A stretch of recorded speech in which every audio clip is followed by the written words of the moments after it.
দ্বিতীয় শ্রেণীর শিক্ষার্থীরা আসসালামু আলাইকুম। তোমাদের গণিত বইয়ের 70 পৃষ্ঠার যে অঙ্কগুলো রয়েছে, এখানে অঙ্কগুলো হচ্ছে যোগ এবং বিয়োগের মধ্যে সম্পর্ক। 1 নম্বর অঙ্কটিতে বলেছে একটি বিদ্যালয়ে 625 জন শিক্ষার্থী ছিল। বছরের শুরুতে 250 জন শিক্ষার্থী নতুন ভর্তি হলো, 35 জন শিক্ষার্থী চলে গেল।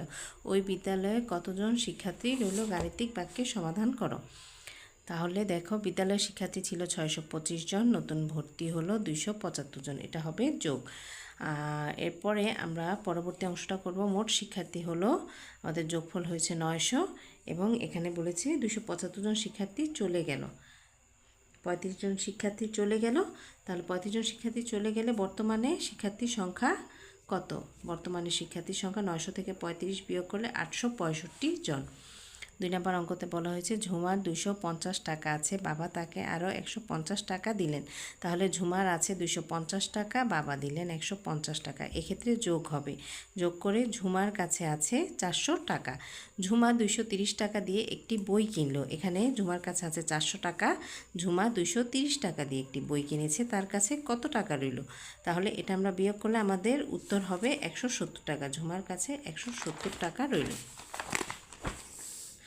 আমাদের 3 নম্বর অঙ্কে বলা হয়েছে দুটি সংখ্যার যোগফল 840, এদের একটি সংখ্যা 527, অপর সংখ্যাটি কত? দুটি সংখ্যার যোগফল 840, একটি সংখ্যা হচ্ছে 527। তাহলে দুটি সংখ্যার যোগফল যদি 840 হয়, আমরা একটি সংখ্যা বিয়োগ করলে আমাদের অপর সংখ্যাটি বের হয়ে যাবে। আমাদের অপর সংখ্যাটি হচ্ছে 840 থেকে 527 বিয়োগ করলে, এখানে 10 থেকে 7 বিয়োগ করলে 3, ওই এক আবার আমরা যদি এখানে দিয়ে দিই, তাহলে 4 থেকে 3 বিয়োগ করলে 1 এবং 8 থেকে 5 বিয়োগ করলে 3, 313। একজন দোকানদার সপ্তাহে আয় করেন 920 টাকা এবং ব্যয় করেন 675 টাকা। দোকানদার সপ্তাহে আয় করেন 920 টাকা এবং ব্যয় করেন 675 টাকা সপ্তাহ শেষে। তাহলে তার কাছে কত জমা থাকে? সপ্তাহ শেষে তার কাছে জমা থাকে, আমরা যদি আয়ের থেকে ব্যয়টা বিয়োগ করি তাহলে আমাদের জমাটা বের হয়ে যাবে। তাহলে 10-এর থেকে 5 বিয়োগ করলে 5, ওই একে এখানে 12 থেকে যদি 7 বিয়োগ করি 4, 9 থেকে 7 বিয়োগ করলে 2, সপ্তাহ শেষে 245 টাকা জমা থাকে। নিচে একটি বিদ্যালয়ে বিগত 3 বছরের শিক্ষার্থী ভর্তি চিত্র দেওয়া আছে। সবচেয়ে এখানে প্রথম বছর 123 জন, দ্বিতীয় বছর 155 জন, তৃতীয় বছর 209 জন। সবচেয়ে বেশি ভর্তি হয়েছে কোন বছর? ক নাম্বারের উত্তর হচ্ছে সবচেয়ে বেশি ভর্তি হয়েছে তোমার তৃতীয় বছরে।